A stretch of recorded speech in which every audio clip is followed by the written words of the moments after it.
श्री कृष्ण कहते हैं कि भक्ति में अगर मन लगने लगे तो समझ ले कि आपने भगवान को नहीं बल्कि भगवान ने आपको चुना है।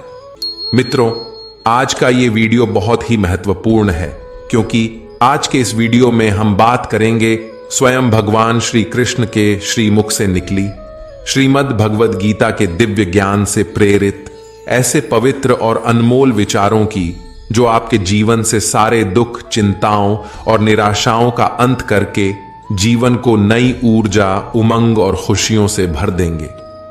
श्रीमद् भागवत गीता सिर्फ एक धर्म के लिए नहीं है बल्कि इसे धरती के हर इंसान को पढ़ना और समझना चाहिए ताकि वह अपनी जिंदगी में सुख, शांति और सफलता को प्राप्त कर सके। कहा जाता है कि जिस घर में गीता का पाठ हर रोज पढ़ा जाता है या सुना जाता है उस घर में भगवान श्री कृष्ण स्वयं आते रहते हैं। मित्रों, अगर आप भगवान श्री कृष्ण के इस बहुमूल्य ज्ञान का लाभ अधिक से अधिक लेना चाहते हैं तो श्रीमद् भगवद गीता से प्रेरित इस ज्ञान को पूरा अंत तक सुने और इन विचारों को आप हर रोज सुबह और रात में सोने से पहले जरूर सुने। तो चलिए सुनते हैं भगवान श्री कृष्ण के श्रीमुख से निकले इन अनमोल विचारों को। श्री कृष्ण कहते हैं, जिंदगी में कुछ नेक काम ऐसे भी करने चाहिए जिनका उस ऊपर वाले के सिवा कोई दूसरा गवाह ना हो। जीवन मिलना भाग्य की बात है, मृत्यु होना समय की बात है, मगर मृत्यु के बाद भी लोगों के दिलों में जीवित रहना यह कर्मों की बात है।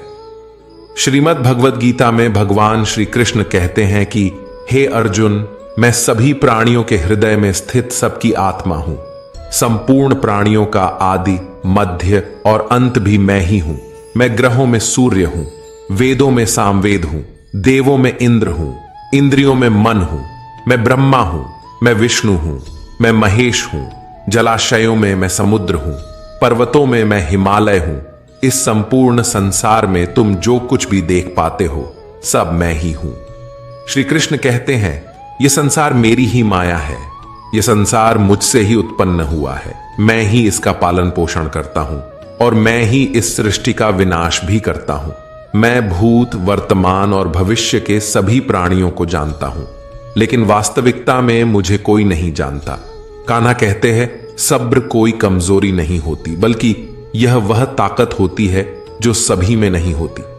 दुआएं कभी खाली नहीं जाती, बस सही वक्त पर कबूल होती है। मनुष्य अपने विश्वास से निर्मित होता है।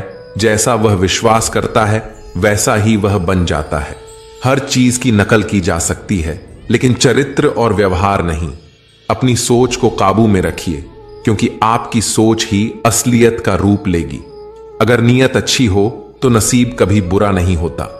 वक्त बनाने वाले को जरा सा वक्त देकर देखो, वह आपका वक्त बदल देगा। दिमाग में विचारों की भीड़ जितनी कम होगी, जिंदगी का सफर उतना ही आसान होगा। मन का झुकना भी बहुत जरूरी है, सिर्फ सर झुकाने से भगवान नहीं मिलते।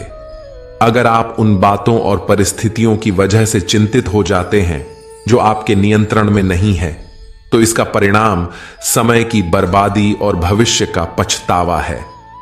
आप दुख पर ध्यान देंगे तो हमेशा दुखी रहेंगे। आप सुख पर ध्यान देंगे तो हमेशा सुखी रहेंगे, क्योंकि आप जिस पर ध्यान देते हैं वही चीज सक्रिय हो जाती है। श्रीमद् भगवद गीता में भगवान श्री कृष्ण कहते हैं कि जिस तरह प्रकाश की ज्योति अंधेरे में चमकती है, ठीक उसी प्रकार सत्य भी चमकता है। इसलिए मनुष्य को हमेशा सत्य की राह पर चलना चाहिए।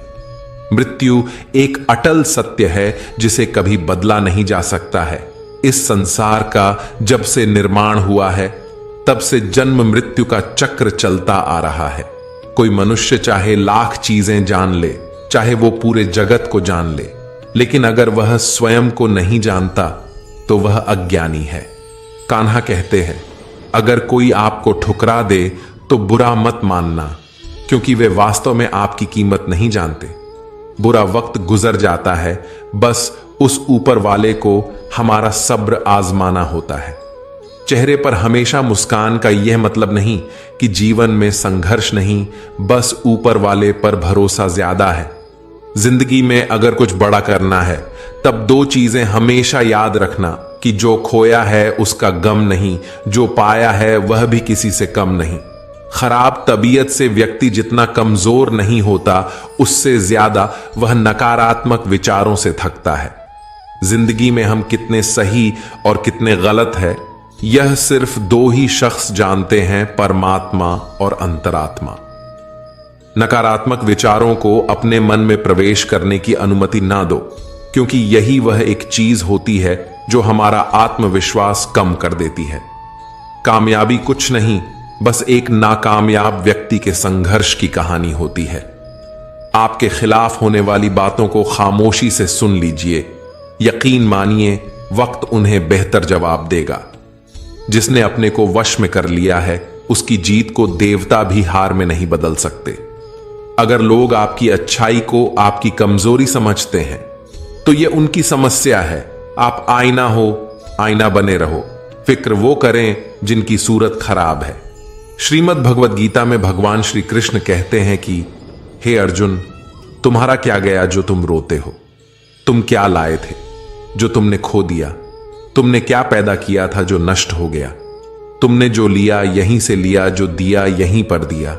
जो आज तुम्हारा है कल किसी और का होगा, क्योंकि परिवर्तन ही संसार का नियम है और समय के साथ संसार में हर चीज परिवर्तन के नियम का पालन करती है। भगवान श्री कृष्ण कहते हैं, कर्म योग ही वह योग है जिसके माध्यम से हम अपनी जीवात्मा से जुड़ पाते हैं। कर्म योग हमारे आत्मज्ञान को जागृत करता है। इसके बाद हम न केवल अपने वर्तमान जीवन के उद्देश्यों को, बल्कि जीवन के बाद की अपनी गति का पूर्वाभास प्राप्त कर सकते हैं।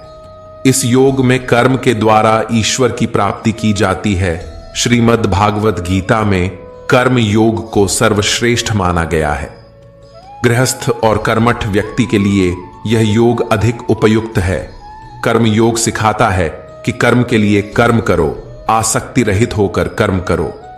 कर्मयोगी इसीलिए कर्म करता है कि कर्म करना उसे अच्छा लगता है और इसके परे उसका कोई हेतु नहीं है। कर्मयोगी कर्म का त्याग नहीं करता, वह केवल कर्म फल का त्याग करता है और कर्म जनित दुखों से मुक्त हो जाता है। उसकी स्थिति इस संसार में एक दाता के समान है और वह कुछ भी पाने की कभी चिंता नहीं करता।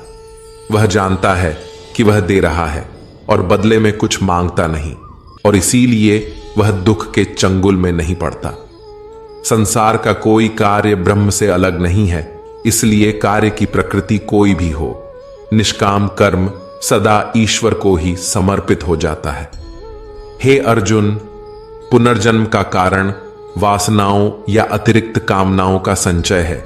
कर्मयोगी कर्म फल के चक्कर में ही नहीं पड़ता, अतः वासनाओं का संचय भी नहीं होता।